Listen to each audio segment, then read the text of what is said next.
எல்லாருக்கும் வணக்கம். தமிழக மக்களே எல்லாருக்கும் வணக்கம். தமிழகத்தில் உள்ள சிஎம் அவர்களுக்கும், சட்டத்துறை மந்திரி காட்பாடி துரைமுருகன் அவர்களுக்கும், சென்ட்ரல் பிஜேபி லீடர்கள் ஆகிய ராஜா அவர்களுக்கும், மாநில முன்னாள் தலைவர் அண்ணாமலை சார் அவர்களுக்கும், இப்போது தலைவர் நாயினார் நாகேந்திரா அவர்களுக்கும் நான் சொல்வது என்னவென்றால், திருமாவளவன் அவன் பேர் யார் வச்சுதானே தெரியவில்லை. திருமாவளவன் அவன் ஒரு திருட்டு தலைவன். திருமாவளவன் ஒரு திருட்டு தலைவன். அவனுக்கு ஜெட் ப்ளஸ் கேட்டகரி சேஃப்டி வேணுமா? அவனுக்கு எப்படி அனுமதிக்கப்படுறாங்க? அந்த கட்சியில் என்னவென்றால், பண்ணுறதெல்லாம் அராஜகம் பண்ணிக்கிட்டு இந்த திருமாவளவன் இவனுக்கு ஜெட் ப்ளஸ் கேட்டகரி வேணுமா? பிரைம் மினிஸ்டர் ஆகிறாராம் இவர். ஏன் மோடி ஆனார், நான் ஆகக்கூடாதுன்னா?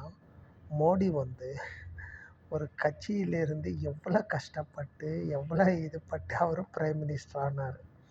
ஆனால் ஆசைப்படுறது ஒன்றும் தப்பில்லை இந்த திருமாவளவன். பட் மோடி அளவுக்கு ஈக்குவல் பண்ணி பேசக்கூடாது. தயவு செஞ்சு இவர்களை அடக்கி ஆள வேண்டும். திருமாவளவன் ஒரு ஜாதி கலவரத்தை உண்டு பண்ணக்கூடிய லீடரை தவிர மக்களுக்கு சாந்தமான லீடர் கிடையாது.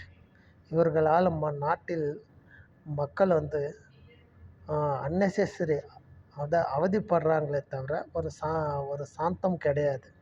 அப்போ நான் சொல்கிறேன், இவர்களுக்கு எந்த வகையிலும் ஜெட் ப்ளஸ் கேட்டகிரி சேஃப்டியை தரக்கூடாது.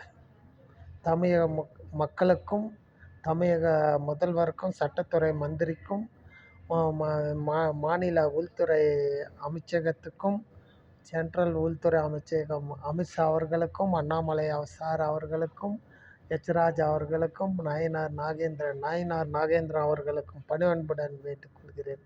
இவங்கெல்லாம் இந்த ஜென்மத்தில் திருந்த மாட்டாங்க. மக்கள் கலவரத்தை உண்டு பண்ணி மக்கள் சந்தோஷத்தை கெடுத்து, ஒவ்வொரு சந்தோஷத்தை கெடுத்து, எங்கே பேச்சு எடுத்தாலும் ஜாதி கலவரம் உண்டாக்குற மாதிரி பேசக்கூடியது. இப்படி அப்படி இதுவே வேலையாக போயிடுச்சு. ஒரு ஜெட் ப்ளஸ் கேட்டகிரி வேணுமா இந்த திருமாவளவனுக்கு? அடுத்த எலெக்ஷனில் இவங்களுக்கு சரியான பாடம் புகட்ட வேண்டும் என்பது எனது குறிக்கோள். நன்றி, வணக்கம்.